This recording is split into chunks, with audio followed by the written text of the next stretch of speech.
तो कैसे हैं आप लोग। स्वागत है एक और आंखें खोल देने वाली वीडियो में।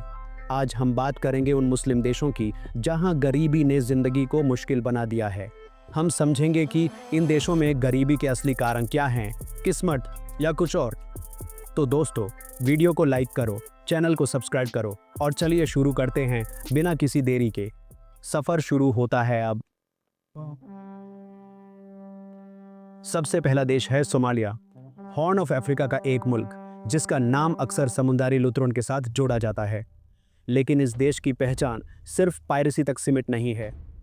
सोमालिया एक समय अफ्रीका के सबसे खूबसूरत और समृद्ध क्षेत्रों में से एक था, लेकिन आज यह गरीबी, हिंसा और अस्थिरता का प्रतीक बन चुका है। जहां दुनिया के लिए सोमालिया का मतलब है समुद्री लुतेरे, वहीं यहाँ के लोगों के लिए यह मजबूरी का नतीजा है। समुद्र पर लूट मचाने वाले अक्सर वही लोग हैं जिनके पास रोजगार का कोई और जरिया नहीं बचा। लेकिन असली कहानी है गृह युद्ध, आतंकवाद और सरकार की कमी। 1991 में सरकारी व्यवस्था टूट गई, तब से सोमालिया लगातार जुंग और आतंक के चक्कर में फंसा हुआ है। 1991 के बाद से सोमालिया लगातार हिंसा और अस्थिरता का शिकार है, जिससे इकोनॉमी और इंफ्रास्ट्रक्चर तबाह हो चुके हैं। शहरों की सड़कें, स्कूल, अस्पताल सब कुछ बर्बाद हो गया है। लोगों के पास ना तो सुरक्षा है, ना ही बेसिक सुविधाएं। 99% से ज़्यादा आबादी मुस्लिम हैं, लेकिन धर्म भी गरीबी से नहीं बचा पाया। मजहब यहाँ लोगों को एक दूसरे से जोड़ता है, लेकिन भूख और बेरोजगारी के सामने सब कुछ बेकार हो जाता है। रोजगार, सुरक्षा और 2 वक्त की रोटी, सब कुछ संघर्ष है। यहाँ के बाजार भी सूने पड़े रहते हैं और लोग दिन भर मेहनत करके भी अपने परिवार का पेट नहीं भर पाते। वर्ल्ड बैंक के हिसाब से ज़्यादातर लोग एक्सट्रीम पॉवर्टी में जी रहे हैं। बच्चों की सेहत खराब है, कई लोगों को एक वक्त का खाना भी नसीब नहीं होता। समुद्री लुतेरे भी इसी गरीबी का नतीजा हैं। जब काम नहीं मिलता, लोग गलत रास्ते चुनते हैं। समुद्र पर जाकर पायरेसी करना उनके लिए एक जिंदा रहने का तरीका बन गया है। सोमालिया को सबसे पहले शांति और एक मजबूत सरकार की ज़रूरत है। बिना सरकारी व्यवस्था के यहाँ की हालत सुधारना मुश्किल है। अंतर्राष्ट्रीय मदद भी तभी काम आएगी जब यहाँ की सरकार मजबूत होगी। लाइफ एक्सपेक्टेंसी यहाँ बहुत कम है। स्वास्थ्य और पोषण की हालत खराब है। बीमारियाँ आम हैं और इलाज मिलना भी मुश्किल है। इंटरनेशनल एड एजेंसीज यहाँ मदद कर रही हैं, लेकिन असली बदलाव तभी आएगा जब देश खुद खड़ा हो सके। सोमालिया दिखाता है कि पॉलिटिकल इंस्टेबिलिटी किसी भी देश को पीछे धकेल सकती है। ये एक ऐसा देश है जहां लोगों की हिम्मत अभी भी जिंदा है, लेकिन उन्हें एक बेहतर भविष्य तभी मिल सकता है जब शांति, सरकार और विकास एक साथ आएं। अगला देश है नाइजर, वेस्ट अफ्रीका का एक लैंडलॉक्ड मुल्क जो यूरेनियम जैसे कीमती संसाधनों से भरा हुआ है। यहाँ की ज़मीन के नीचे खजाना है, लेकिन ज़मीन के ऊपर लोग भूख, गरीबी और संघर्ष से जूझ रहे हैं। नाइजर दुनिया के सबसे गरीब देशों में से एक है, जहाँ लोगों की ज़िंदगी रोज़ एक नई मुश्किल लेकर आती है। सहारा रेगिस्तान का एक बड़ा हिस्सा निजर में है, जिसकी वजह से यहाँ की ज़मीन सूखी और बंजर है। खेती करना बहुत मुश्किल है, लेकिन फिर भी यहाँ की इकोनॉमी का आधार एग्रीकल्चर ही है। लोगों को अपने परिवार का पेट भरने के लिए दिन रात मेहनत करनी पड़ती है, लेकिन फिर भी अक्सर उन्हें भूख ही मिलती है। यहाँ बर्थ रेट दुनिया में सबसे ज़्यादा है। हर घर में कई बच्चे हैं, लेकिन उनके लिए अवसर, पढ़ाई या बेहतर ज़िंदगी मिलना मुश्किल है। ज़्यादा आबादी होने के बावजूद रोज़गार और सुविधाएं बहुत कम हैं। 99% से ज़्यादा लोग मुस्लिम हैं और अपनी ज़िंदगी में एकता दिखाते हैं, लेकिन उनके पास ना सही नीति है, न मजबूत सरकार और ना ही शांति। रोज़मर्रा की ज़िंदगी में असुरक्षा और अनिश्चितता छाई रहती है। पॉलिटिकल इंस्टेबिलिटी, लगातार मिलिट्री कूस और सरकारी बदलाव ने देश के विकास को रोक दिया है। हर कुछ सालों में सरकार गिरती है, जिससे लोगों का भरोसा टूट चुका है। बोको हराम जैसे आतंकवादी संगठन भी यहाँ के लोगों की ज़िंदगी को और भी मुश्किल बना देते हैं। सुरक्षा बलों को हमेशा सतर्क रहना पड़ता है और आम लोगों को अपनी सुरक्षा की चिंता रहती है। शिक्षा और स्वास्थ्य की हालत बहुत खराब है। स्कूलों की कमी है, डॉक्टर और दवा मिलना मुश्किल है। बच्चे पढ़ नहीं पाते और बीमारियों से लड़ते रहते हैं। यूनाइटेड नेशंस के ह्यूमन डेवलपमेंट इंडेक्स में निजेर लगातार सबसे नीचे रहता है। यहाँ की रैंकिंग हमेशा दुनिया के सबसे पिछले देशों में होती है, जो यहाँ की असली हालात को दिखाता है। साफ पानी, पौष्टिक भोजन और दवा, ये सब यहाँ के लोगों के लिए सपने जैसे हैं। रोज़ाना की ज़िंदगी में इन चीज़ों की कमी सबसे बड़ी समस्या है। निगर हमें सिखाता है कि संसाधन होने के बावजूद अगर सही लीडरशिप, शांति और विकास की नीति ना हो तो लोगों की ज़िंदगी सुधार नहीं सकती। यहाँ की ज़मीन अमीर है लेकिन लोगों की हालात मजबूर है। ज़मीन अमीर लेकिन लोग मजबूर। निगर की कहानी एक ऐसी सीख है जो पूरे विश्व के लिए सोचने लायक है। येमेन, एक वक्त का हैप्पी अरेबिया, एक ऐसा देश जहां कभी शांति, समृद्धि और रंगीन संस्कृति का राज था। इस देश की खूबसूरती, उसकी विरासत और लोगों की मुस्कुराहट सब कुछ एक सपने की तरह लगता था। लेकिन आज वही येमेन मानवीय संकट का एपिसेंटर बन चुका है। 2015 से गरु युद्ध ने देश को बर्बाद कर दिया है। हर तरफ तबाही, धूल और खौफ का माहौल है।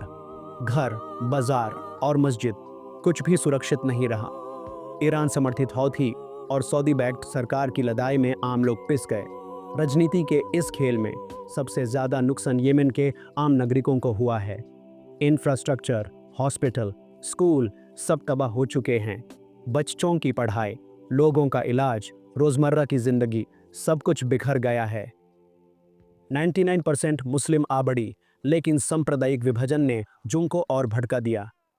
लोगों के बीच भरोसा टूट गया है और समझ में दरार आ गई है। फूड इंपोर्ट्स बैंड, भूखमरी आम है, बच्चे कुपोषण के शिकार। रोजाना हजारों परिवार खाने की तलाश में भटक रहे हैं। कॉलेरा और बीमारियां फैल रही हैं। हेल्थ सिस्टम कोलैप्स हो चुका है। दवा, पानी और बेसिक सुविधाओं की कमी ने हालात और ख़राब कर दी है। यहाँ गरीबी पैसों की नहीं, उम्मीदों और सुरक्षा की भी है। लाखों लोग अपने घर छोड़कर शरणार्थी बन गए हैं, लेकिन फिर भी उनकी आंखों में एक चिंगारी है। एक पूरी पीढ़ी जुंग के साए में बड़ी हो रही है। इन बच्चों का बचपन, सपने और मुस्तकबिल सब कुछ इस जुंग ने छीन लिया है। इंटरनेशनल मदद आती है, लेकिन जब तक जुंग है कुछ नहीं बदलेगा। रिलीफ ट्रक्स, दवा और राशन, ये सब सिर्फ एक टेम्पोरेरी सहारा है। येमेन दिखाता है कि राजनीतिक लालच और बाहरी हस्तक्षेप एक देश को तबाह कर सकते हैं। जब तक असली समस्याओं का हल नहीं निकलेगा, तब तक येमेन की यह कहानी बदलेगी नहीं। आज येमेन को गोली नहीं, शांति और मदद की ज़रूरत है। इंसानियत की सबसे बड़ी पहचान है एक दूसरे की मदद करना। हैप्पी अरेबिया को वापस पाना है। येमेन की खो लॉस्ट हुई मुस्कुराहट, उसकी शांति और उसका सुख एक दिन फिर लौट सके, यही सबसे बड़ी उम्मीद है। चाड, सेंट्रल अफ्रीका का तेल से भरा देश, लेकिन लोग बेहद गरीब। तेल की आमदनी भ्रष्टाचार की भेंट चढ़ गई, आम आदमी तक नहीं पहुंची। 5% मुस्लिम आबादी, लेकिन राजनीतिक अस्थिरता और गृह युद्ध ने विकास को रोका। बोको हराम जैसे आतंकवादी संगठन भी यहाँ के लोगों की मुश्किलें बढ़ाते हैं। शिक्षा और स्वास्थ्य की हालत बहुत खराब है, खासकर बच्चों और महिलाओं के लिए। साफ पानी और बेसिक हेल्थ फैसिलिटीज़ लग्जरी हैं। मात्रा और शिशु मृत्यु दर दुनिया में सबसे ज़्यादा है। चार्ट दिखाता है कि संसाधन होने पर भी अगर लीडरशिप ईमानदार ना हो तो गरीबी का चक्रव्यूह नहीं टूटा। देश को एक ऐसे सिस्टम की ज़रूरत है जो लोगों के लिए काम करे। तेल का पैसा लोगों तक पहुंचना चाहिए।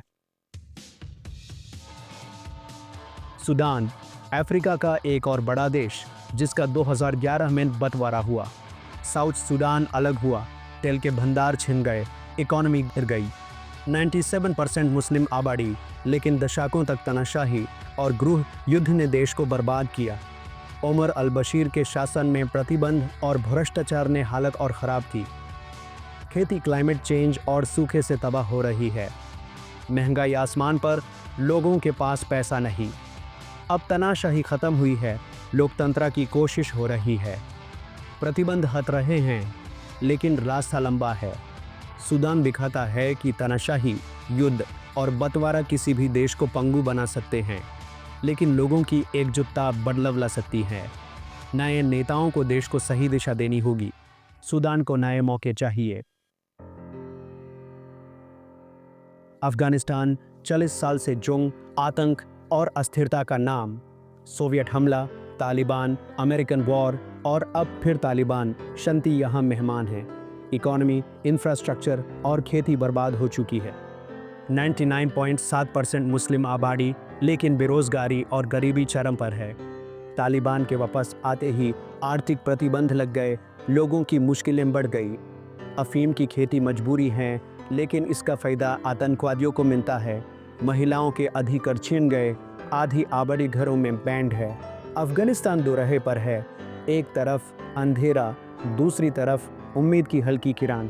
इस देश को जुग नहीं, शिक्षा और रोजगार की ज़रूरत है। बंदूकों की जगह किताबें चाहिए। अफगानिस्तान को मानवता की ज़रूरत है। शांति ही इस देश का असली विकास ला सकती है। कोमोरोस, इंडियन ओशन का छोटा खूबसूरत देश, लेकिन गरीबी का शिकार। 98% सुन्नी मुस्लिम आबादी, इकोनॉमी खेती पर निर्भर, लेकिन बाजार की कीमत उतर चढ़ाव से आमदनी कभी पक्की नहीं। राजनीतिक अस्थिरता, 20 से ज़्यादा तक कपालत ने विकास को रोका। भ्रष्टाचार और बेरोजगारी खासकर युवाओं में बहुत ज़्यादा है। काम न मिलने पर लोग देश छोड़कर जाते हैं, कई समुद्र में डूब जाते हैं। ब्रेन ड्रेन से देश और कमज़ोर हो रहा है। प्राकृतिक संसाधन कम, इंडस्ट्रीज नहीं, इंपोर्ट्स पर निर्भर। महंगाई बढ़ रही है, जिंदगी मुश्किल है। टूरिज्म में संभावनाएं हैं, लेकिन पॉलिटिकल स्टेबिलिटी और इंफ्रास्ट्रक्चर की सख्त ज़रूरत है। कोमोरोस सिखाता है कि गलत नीतियां और अस्थिरता गरीबी का असली कारण है। तो दोस्तों, ये थी कहानी दुनिया के सबसे गरीब मुस्लिम देशों की। हर देश की अपनी कहानी है, लेकिन सब में कॉमन है गरीबी, अस्थिरता और उम्मीद की कमी। हम खुशनसीब हैं कि हमारे पास बुनियादी सुविधाएं हैं। आप क्या सोचते हैं? इन देशों की हालात सुधरने के लिए क्या हो सकता है? कमेंट में ज़रूर लिखो। वीडियो पसंद आए तो शेयर करो, सब्सक्राइब करो। मिलते हैं अगली वीडियो में। अपना ख्याल रखो। Peace out.